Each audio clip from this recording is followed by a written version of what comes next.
All right, so this one says Jimmy, who has a mass of 80 kilograms. So let's start labeling things as we go along, all right?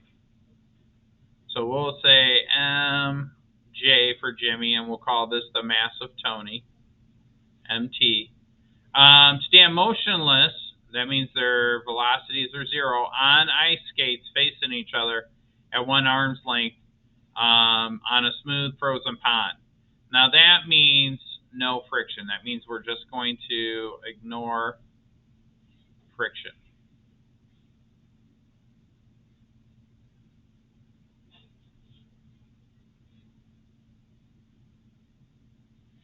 Okay.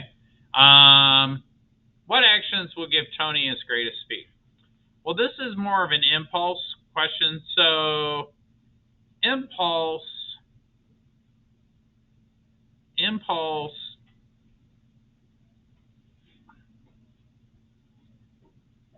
is equal to the change in momentum, which is really equal to the mass of an object times the change in velocity. But also, if we did some fancy math and did some algebra, we would see that it's actually equal to the force times the change in time. Okay? So I'll give you a second to write that down.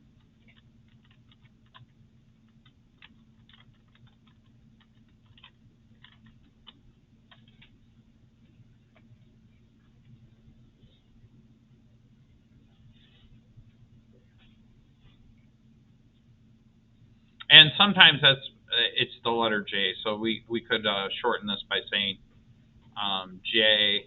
And you're thinking, J, why would you use J for impulse? I don't know. But that's just equal to the force times the change in time, right? All right, so what does that have to do with this problem? Well, in order to give Tony the greatest speed, Tony is motionless, and his final speed, whatever Tony's final speed will be, and we'll call it V sub t, V sub t has to equal the force times time divided by his mass. Now, where does this come from? Well, over here on the side, I'm going to show you where we derive that from, okay? So if I take the mass times delta V, and I set it equal to the force times delta T, and I want to solve for his final velocity, we know that his initial velocity is equal to 0. So what I would do is I would divide this by m, divide this by m, and I get delta V is equal to the force times the change in time over the mass. But also, remember that this is equal to your final velocity minus your initial velocity. But since your initial velocity is 0, you get this right here. Okay? So his final velocity is equal to the force times time over his mass. Okay? So then what we have to do is we have to go back and look at the options that they give us. But basically, his mass doesn't change.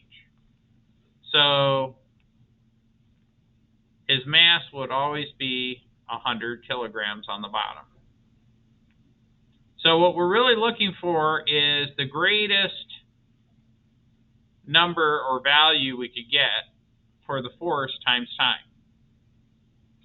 Now, if you look at the options that are presented to you, and it will be different for some of you guys.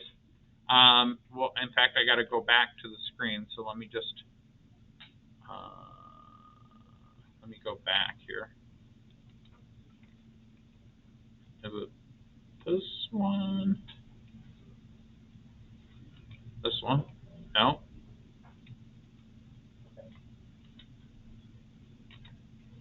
Yeah. So what I'm looking looking for is the force times time that gives us the greatest number, right? So let me copy and paste this, and we'll put it in there, and we'll have to do some math and see which one's better.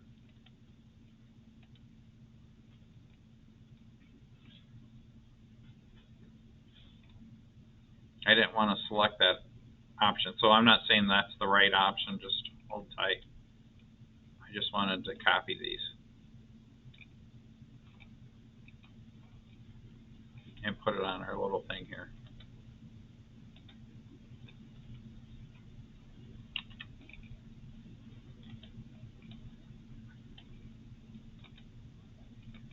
I'm going to, whoops.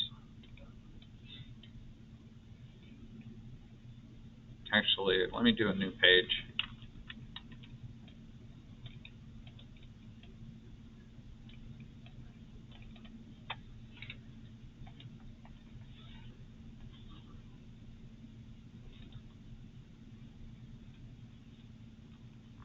So really the one that works the best is actually this one.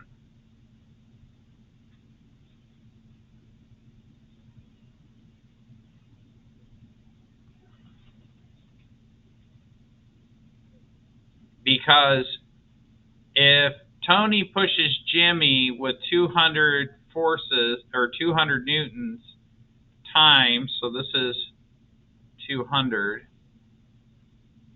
and the time is 0.08 seconds, that's going to be bigger than this one, right? Do you see the math on that? Because basically what we're going to do is our final velocity has to be equal to 200 times 0.08. Well, if I plug in 150, that's going to be smaller. 0.160 times 2 doesn't really work. This one, because the time is less, this one doesn't work because the time is less. This one, I'd have to do the math on it, but you really want, Tony wants to push away from Jimmy. This one would be about, yeah, this one wouldn't work because it'd be 12. This would be 25. So this is the answer A, because this is going to give you the greatest value. Does that make sense? Unfortunately, what you would normally do is go through and crank through all the numbers. But this one will give you the greatest value in the numerator. Any questions on that? Okay. That was question 2, right?